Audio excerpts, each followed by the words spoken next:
Hello everyone, it's Natasha from Treasure Books. Look how satisfying this looks. In this video, we're going to talk about all sorts of different things. I'm answering all of your questions. I'm going to show you how I create all of these different effects on the paper. This is the one I get asked about quite often. So I'll show you how I make this paper. How do I get my paper to lie so flat? How do I make my paper non-acidic or bring the acidity down as much as possible, because as you know, coffee and tea is very highly acidic. How to create all different hues on paper, and then we'll even go into some more other stuff like how to achieve all different types of color. I'm going to answer all of your questions hopefully in this video, confirm the things that you already know, and maybe you might even learn something new. Who knows? Let's begin. Okay, so this is the pen that I like to use.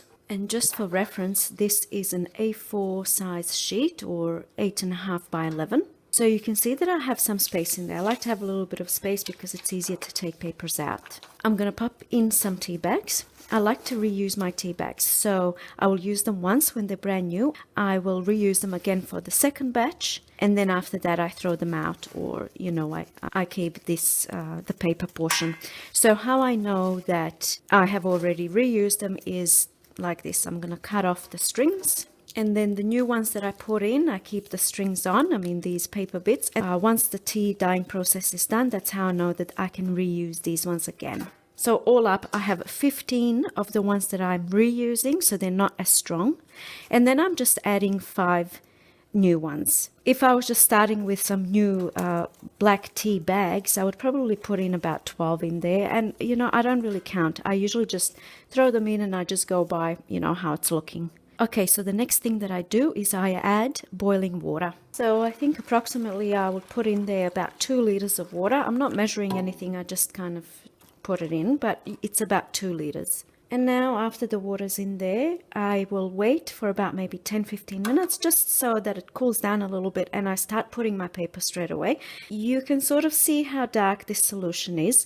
Let's see maybe if this will show up better. So that's not very dark, but at this point I can add more tea bags, or I can come in with a little bit of coffee as well. Sometimes I do that too. There are no rules, like you can do whatever you like. It really depends on the effect on your paper that you're going for. If you want really dark, really grungy paper, then, you know, I've had 24 tea bags in one session, and you know, I would add a lot of coffee to get that really dark color. So it all depends, and every batch that I do comes out different because I just do whatever I feel like on the day.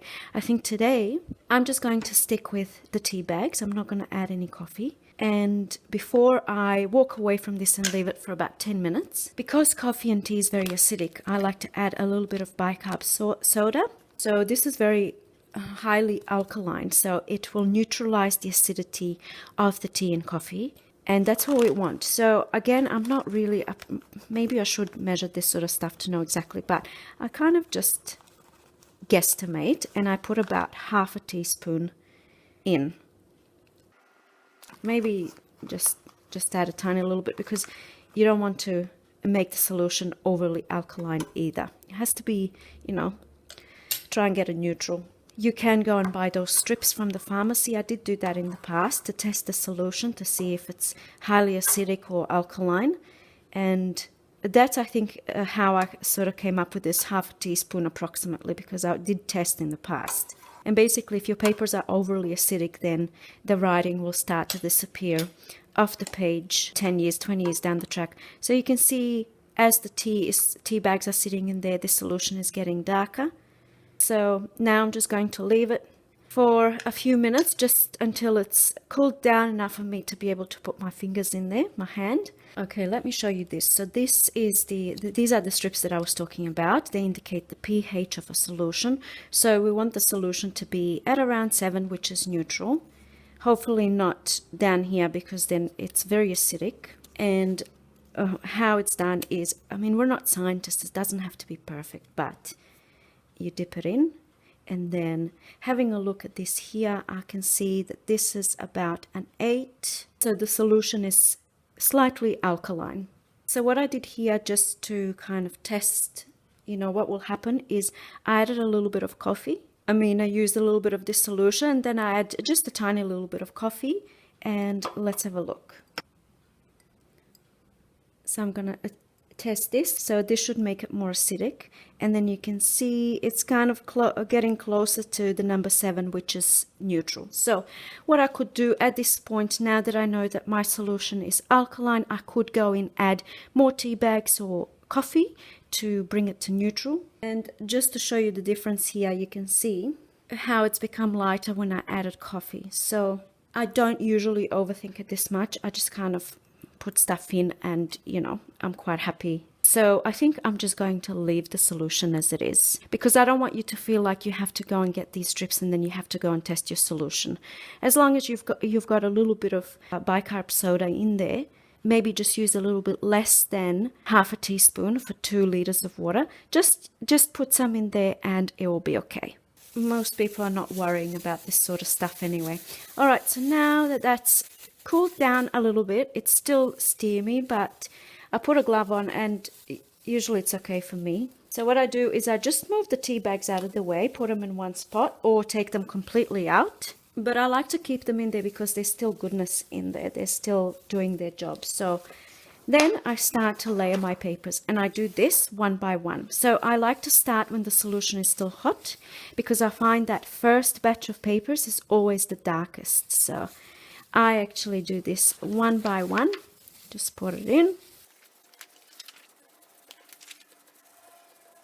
And I put in there as much as can fit.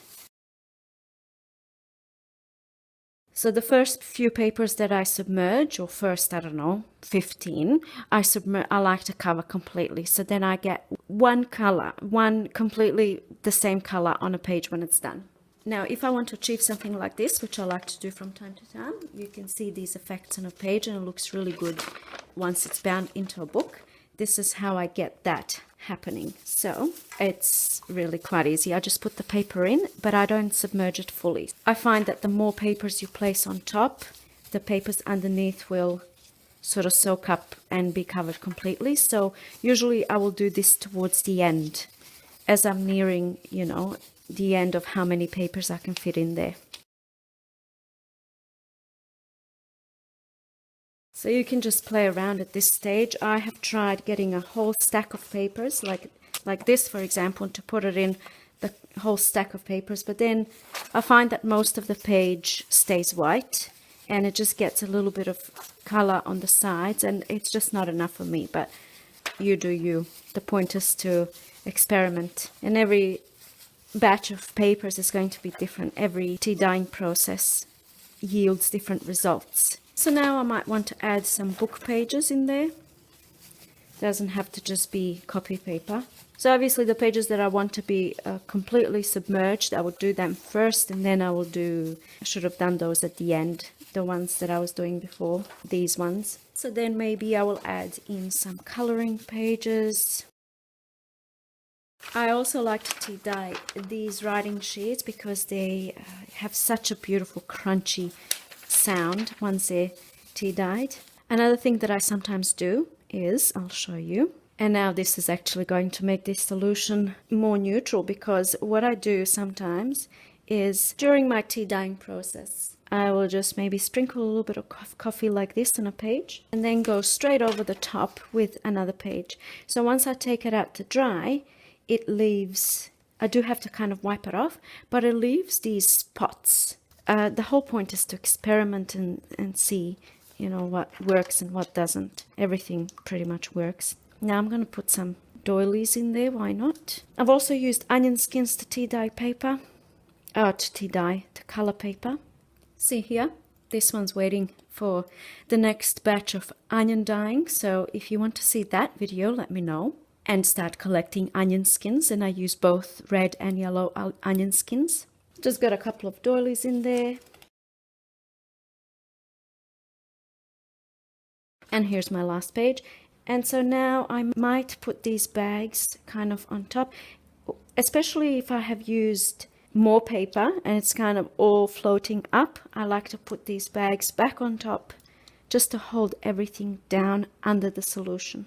Okay, now I like to leave this for a good few hours or overnight. If I was doing this at nighttime, I would just leave it overnight. Today, I'm going to leave this in there for about 3 hours or so, and then I'll come back. And if anyone wants to know these pH strips, you can find them in pharmacies. They're very inexpensive, or eBay, Amazon, online, that sort of stuff. So they're very, very cheap. So if you wanted to make sure your solution is neutral, then get these. I'll be back in a few hours. So when it's time to start taking my papers out to dry, I actually place them onto this tablecloth. This tablecloth has a plasticky top finish and then some type of a felt fabric underneath. The plastic prevents tea sort of, soaking through onto my floor. So I have that ready, and this is how it looks.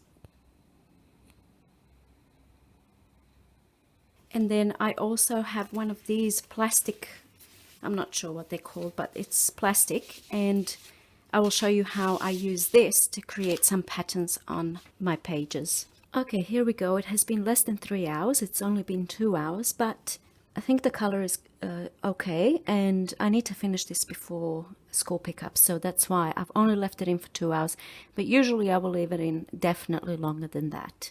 Okay, so first I'm going to remove all of these tea bags.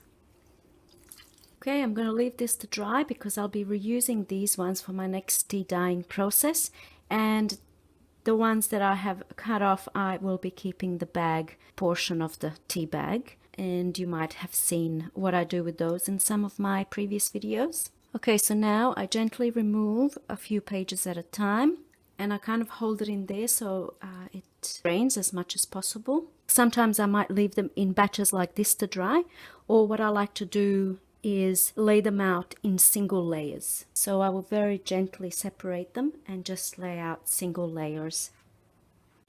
Okay, so this is how it's looking so far. The ones over there up the top are all single sheets, and then some of these ones down here I've stacked 2 or 3 together. These lined pages over here, these ones here, I've taken out the whole stack and just laid them out there, and I'm gonna start separating them once they start drying a little bit. Now next I'm going to show you how I use this plastic doily table runner to create those effects on paper once it's dry. So for the ones that I want that imprint on them, I don't drain them as much. I just take them out and put them down so they're very soaked still. You can see how it's dripping. There we go. So I'll try to fit in as many as I can. And then you can see they're quite soaked, and then I just simply lay this over the top. And I'm going to smooth it down, and I'm just going to leave it to dry as it is. I'm not going to be touching it at all until it's completely dry. Okay, so obviously because of the space issue, and space is an issue, this process actually takes me 2 to 3 days to complete. So as you can see, I still have pages left in there that I can't actually fit because my space has been taken up. Those single pages that I've placed up the top, they're going to dry very quickly.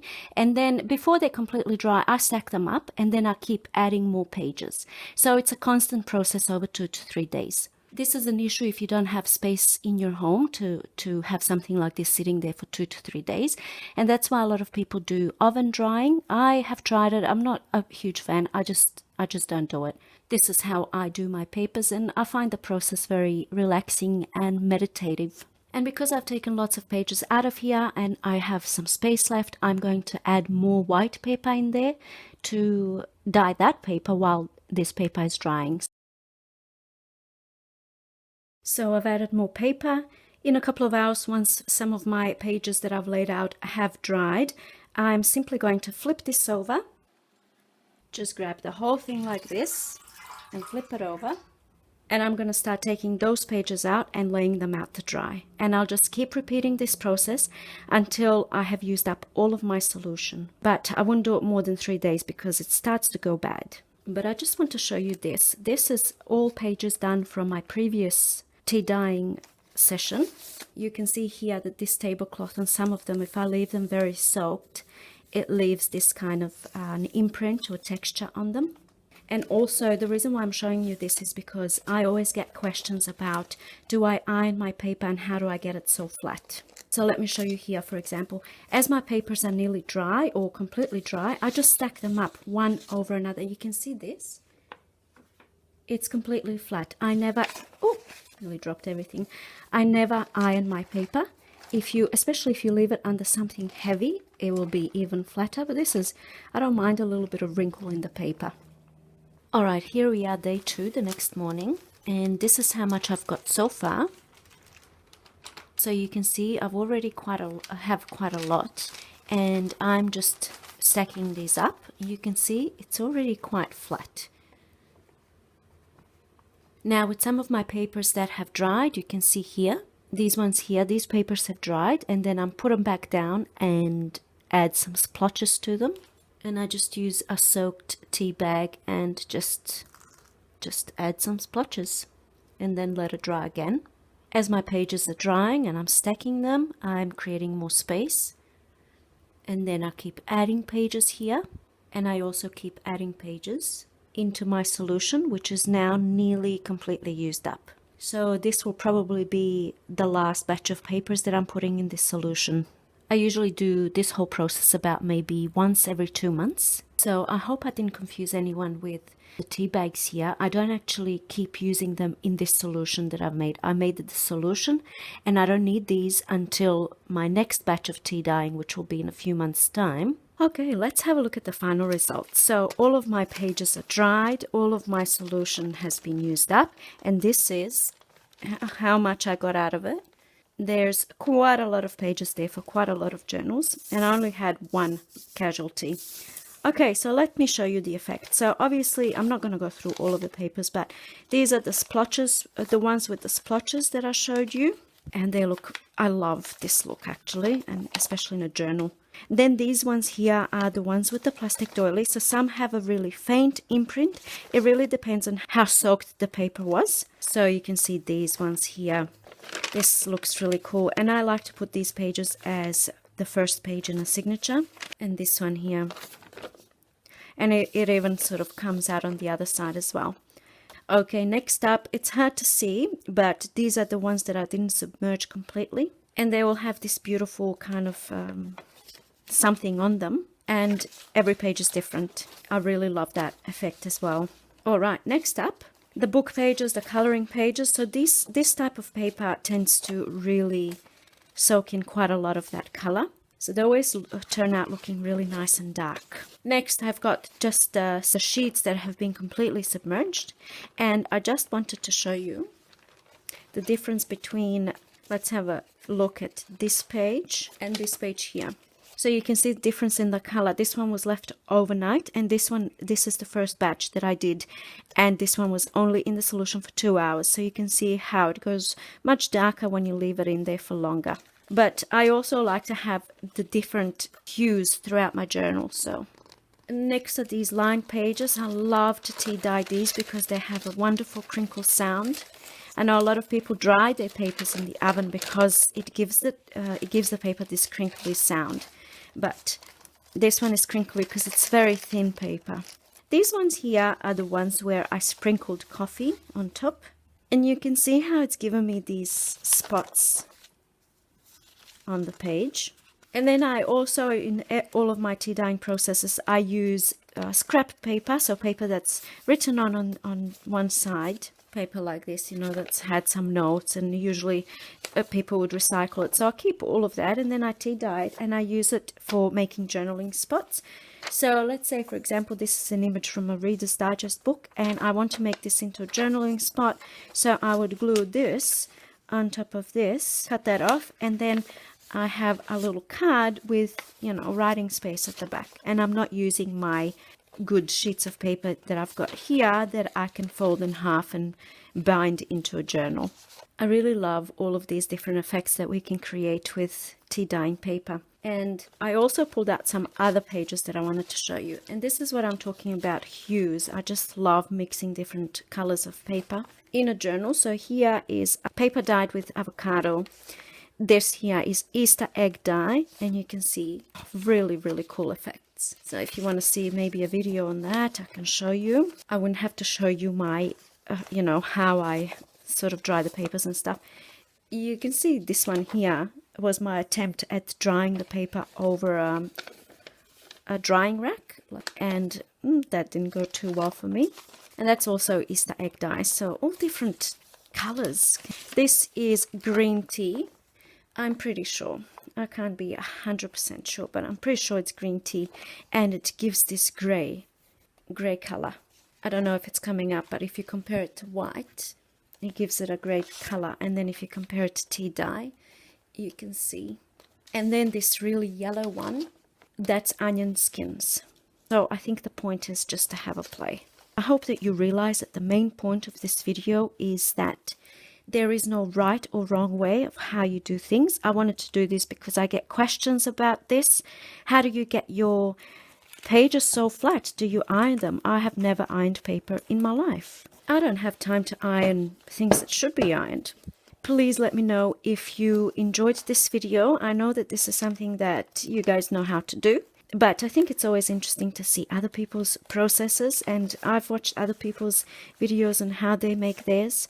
Let me know which effect is your favorite. Mine is the splotches one, this one here. But of course I wouldn't, when making a journal, I will only have one of these pages in there.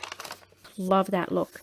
Like, I wouldn't overdo it. I mean, how cool would it be to have a full journal, a real grungy journal with just these pages? The opportunities are limitless, you know? Please let me know of any other methods that you have tried or other things that you have used to color paper. And thank you so much for watching, and I will see you in my next video. Bye!